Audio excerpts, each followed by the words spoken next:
DeepSeek V3, je pense que nous sommes tous unanimes par rapport à cela et les benchmarks le prouvent, c'est le meilleur LLM open source en ce moment qui fait ravage. Il est moins cher, accessible à tout le monde. Tu peux donc l'intégrer aisément dans n'importe quelle solution IA. En parlant d'intégration, je vous ai montré comment est-ce que vous pouvez intégrer DeepSeek V3 dans une automatisation sous Make. Mais je vous ai pas parlé de N8N. Dans cette vidéo, je te montre comment l'intégrer sur N8N parce qu'on n'en parle pas trop souvent sur la chaîne, mais c'est un excellent outil d'automatisation. Généralement, lorsqu'on voit les workflows sur N8N, on a peur, littéralement. On se dit, ce sont des super experts qui ont fait littéralement ces workflows-là, alors qu'il n'y a en vrai rien de compliqué. Lorsque tu maîtrises les bases de l'automatisation, je pense que tu peux être très à l'aise avec N8N. C'est vrai que entre l'interface de N8N et l'interface de Make, l'interface de Make est beaucoup plus attractif au passage, mais il y a pas mal de contrôles que tu peux avoir sur ton workflow sur N8N et je trouve que ceux qui utilisent Make en majorité devraient aussi quand même regarder un peu ce qui se fait du côté de N8N. Ok, on est dans le vif du sujet.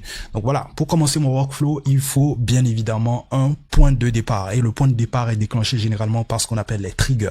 Donc là, je vais cliquer là-dessus et ensuite je vais sélectionner un trigger que je veux. Donc je vais sélectionner un trigger manually parce que c'est juste un test qu'on veut faire. Et là, la première méthode pour intégrer DeepSeek V3 dans ton workflow, c'est l'utilisation du HTTP, du module HTTP. Tu peux utiliser le même module sur Make. Il y a un module HTTP qui fait exactement la même chose. Tu vas voir. Donc, si tu maîtrises en quelque sorte l'automatisation sur Make, en vrai, tu peux très bien te débrouiller sur N8N. Donc là, je vais chercher le module HTTP et tu vas le retrouver dans la partie Core. Une fois que tu cliques sur Core, tu retrouves le module HTTP ici. Tac. Et donc voilà. Donc une fois que tu as le module HTTP, maintenant tu remplis ce formulaire. Et si tu as la flemme de remplir ce formulaire, il y a donc le import curl qui te permet de littéralement remplir en quelques secondes ton formulaire. Et comment est-ce que tu peux faire ça? Tu vas dans import curl et c'est là que la documentation de DeepSeek va entrer en jeu. On va aller dans la documentation et dans la documentation, tu vas voir, il y a une partie Your First API Call. Et dans la partie Your First API Call, il y a une partie curl.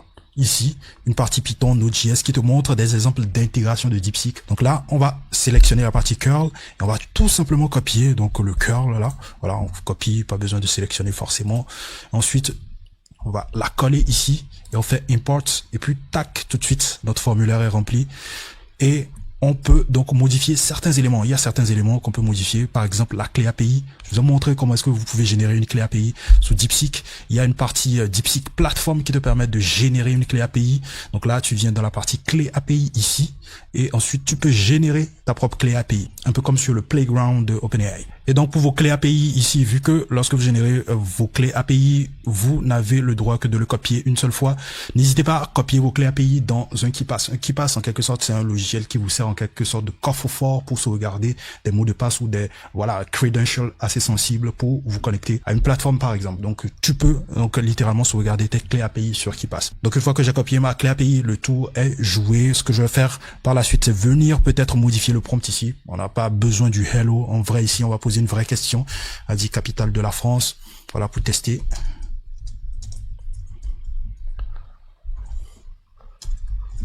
Hop là, parfait. Donc j'ai mon prompt ici, mon prompt user, et donc là j'ai mon prompt système ici que je peux modifier. Libre choix à vous de la modifier comme vous voulez. Donc là, une fois que c'est fait, tout ce que j'ai à faire, c'est juste exécuter mon workflow. Donc je vais faire un test workflow, tac, tout de suite, tac, il a généré, on va voir ce que ça nous donne en sortie. On va cliquer donc sur le module en sortie. Donc on a donc la capitale de la France est Paris, c'est une ville emblématique connue pour sa richesse, pour sa richesse culturelle, historique, etc. Donc voilà, on a notre réponse ici qui est dans le content. Maintenant, deuxième méthode pour pouvoir intégrer, voilà, DeepSeek dans une automatisation N8N. Vous avez vu que la première méthode, elle n'est pas du tout compliquée. Elle n'est pas du tout compliquée. Donc deuxième méthode, on va aller chercher un trigger beaucoup plus intéressant. Hein, voilà, le when clicking test workflow, voilà, c'est bien beau, mais on va aller chercher donc un trigger lié au chat. Donc on va sélectionner donc on chat message. Donc voilà, lorsque je reçois un message dans mon chat, donc il déclenche mon automatisation. Donc voilà, le trigger, je vais le mettre là. Et là, je vais vous montrer comment est-ce que vous pouvez intégrer DeepSeek V3 avec le module de OpenAI. C'est assez intéressant. Pourquoi je parle du module de OpenAI? Parce que dans la documentation, pour ceux qui ont regardé ma vidéo, je vous avais dit que vous pouvez utiliser le SDK de OpenAI OpenAI pour pouvoir intégrer DeepSeek V3. Ça veut dire que de la même manière que vous intégrez voilà un modèle de OpenAI dans une de vos solutions IA, vous pouvez utiliser cette même méthode, cette même manière, rien ne change pour intégrer DeepSeek V3. Il y aura 2-3 éléments qui vont changer, le base URL et le modèle qui va changer. Ouais. Donc on va appliquer donc le même concept ici. Donc ce qu'on va faire, c'est on va créer un agent IA. On va aller dans Advanced AI. On va faire AI Agent ici par exemple. Et donc dans AI Agent, tu as la possibilité de rajouter un chat modèle. Et donc dans la partie chat modèle, ce que tu vas faire, c'est venir tout simplement là, cliquer sur voilà OpenAI chat modèle. Et ce que tu vas faire pour intégrer maintenant DeepSeek V3, c'est venir tout simplement dans la partie Create New Credential, c'est-à-dire tu crées une nouvelle connexion et tu vas modifier certains éléments ici, notamment le base URL et la clé API ici. Donc là, on va venir tout simplement chercher notre base URL spécifiée ici. Hop là, c'est parfait. On va la coller tout simplement ici. Ensuite, on va coller notre clé API. Ensuite, c'est fait. Parfait. Une fois que c'est fait, tac, on va changer le modèle ici. Et là, on ne peut pas sélectionner le modèle ici parce que le modèle dans la documentation, si vous avez bien vu, c'est DeepSeek Chat. Pour accéder au DeepSeek version 3, il faut mentionner DeepSeek Chat. Donc voilà, on ne peut pas mentionner DeepSeek Chat ici avec le fixe. Donc ce qu'on va faire, c'est on va choisir donc la partie expression qui nous permet de modifier donc le modèle. On va aller copier tout simplement le DeepSeek Chat ici. Ensuite, on va revenir le coller ici. Hop. Et le tour est joué. Et on est bon. Nickel. Donc, parfait. Donc, une fois que c'est fait, donc on va exécuter tout simplement notre chat. Et donc, on a le chat ici. On va dire le meilleur.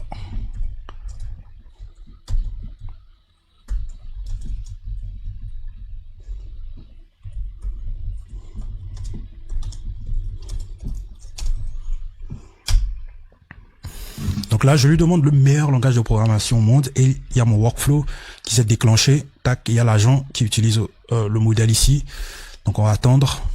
Paf, parfait. On a une réponse ici. Donc c'est parfait. Là.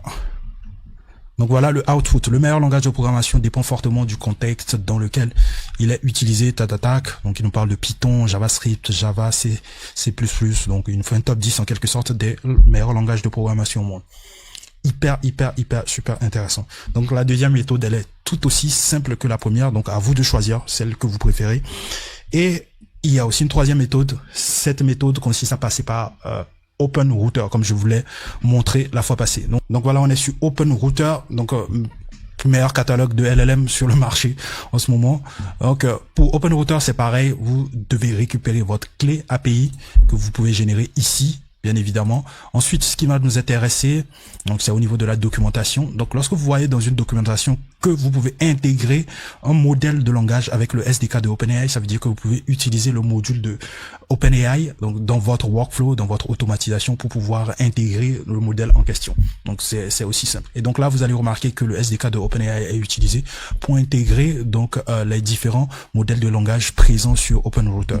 Donc là, ce dont on aura besoin, comme dans notre deuxième exercice, dans notre deuxième méthode, c'est le base URL, le openrouter.ai/API. Donc c'est la même méthodologie, hein, rien ne change. Vous allez tout simplement sur voilà votre module OpenAI et vous sélectionnez juste New Credential ici. Vous mettez tout simplement votre base URL ici. Ensuite, vous allez récupérer votre clé API ici dans la partie Keys, comme je vous l'ai montré. Ensuite, vous allez la coller ici. Boum, c'est fait. On fait un save ici. Le tour est joué. Mon credential est créé de manière successful. On va garder la partie expression ici qui va nous permettre de copier-coller donc le modèle en question. Et pour trouver le modèle, il faut taper DeepSeek. Et lorsque je tape DeepSeek, je sélectionne V3, la V3 ici. Et le modèle en question, c'est ceci. Donc c'est DeepSeek/DeepSeek Chat. Donc je copie ça. Et je vais tout simplement dans la partie modèle et je colle. Et le tour est joué. Donc j'ai donc tout qui est OK. Donc je vais reposer une question dans le chat ou je vais essayer de réinitialiser le chat au pire. Le meilleur, donc la meilleure voiture du monde, une question pif comme ça pour tester. Tac. Donc il est en train de tourner, utiliser le modèle derrière. Ok, c'est parfait. On a donc notre petite réponse ici. Donc voilà, la meilleure voiture du monde est subjective, tac. Donc il nous fait un petit classement des meilleures voitures du monde. La Tesla Model S, que je kiffe bien, dans la Rolls-Royce, la Aston Martin en 8e position, élégance britannique, puissance, etc. Donc voilà, on a une superbe réponse. Donc voici la 3e méthode pour pouvoir intégrer DeepSeek V3 dans votre workflow sur N8N.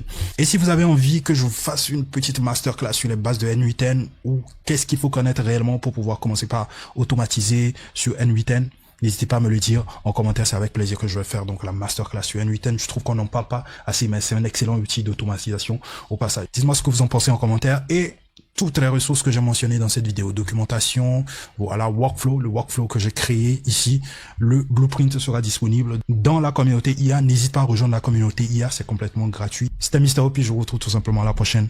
Peace.